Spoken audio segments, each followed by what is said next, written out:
Hi, I'm Martin McGrath from Financial Drip, and I want to talk to you about my tips on how to best manage your super when the share market's being volatile like it is.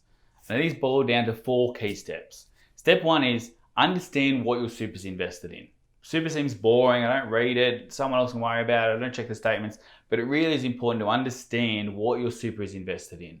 A lot of times people think super automatically means the share market. It doesn't work like that. Super is your tax environment. Within super, you get to pick your different investments.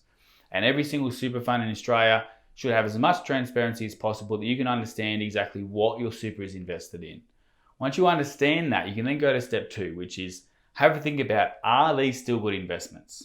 You'll probably find that even in Australia, you will have some exposure to shares. You'll have exposure to Australian companies, so you probably own company shares in Commonwealth Banks or Woolworths or Westpac or BHP or Telstra. Are these companies still good investments? Are they good companies? Are they still making money? Are they going to be around in 5 or 10 years' time? The likely answer is yes. And therefore, do I still want to hold these companies? Yes. Therefore, perhaps we shouldn't make those investments. If you've got exposure to overseas shares, which you might within your super, you might own some shares in Apple or Walmart. And again, these companies are still going to be around for a while. They're still going to be making money. Therefore, you probably want to continue to hold them. There might be the case that you don't have some good investments, but until you know, it's hard to evaluate that.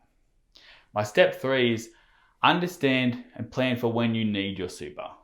If you don't need it for at least 5, 10 years time, I wouldn't worry about what's happening too much now because you can't touch it, you can't spend it. We want to make sure it's invested for that long term. Therefore, if retirement is still a while away, often the best thing is to not change too much. As long as you know what's invested in the good investments, well then by the time you need it, it will ideally recover back to where it should be. If you are retiring perhaps within 5 years or you want to access that money within 5 years, perhaps my thoughts are a little bit different in that you want to make sure you've got what's called a cash buffer within your super fund. What that means is you've got some allocation of cash that you can rely upon for if you do reach retirement before the markets have recovered. So that when the markets do recover, when you do retire, if the markets haven't recovered, you can still access some other money without having to sell shares. So do you have a cash buffer in there at the moment? If not, perhaps your future contributions should be going in to build that cash buffer. Maybe not selling what you've already got, but maybe building up some extra cash buffer within there from your future contributions. Something to think about, have a look at, and happy to have a chat with you if you think that applies. Step 4, or the overall thing is once you understand those 3 things, if you're comfortable, perfect. If you're not, get an expert opinion. Have a chat, pay an advisor, speak to your super fund. Get an expert to look at and go, what is your independent thoughts on this? Super and investments can be very emotional. It's often best to have someone who is aware of it, across it, but not as emotionally tied and can understand and help you guide you through that. Because often I've seen people make decisions themselves and rash decisions that in hindsight is the wrong decision to make.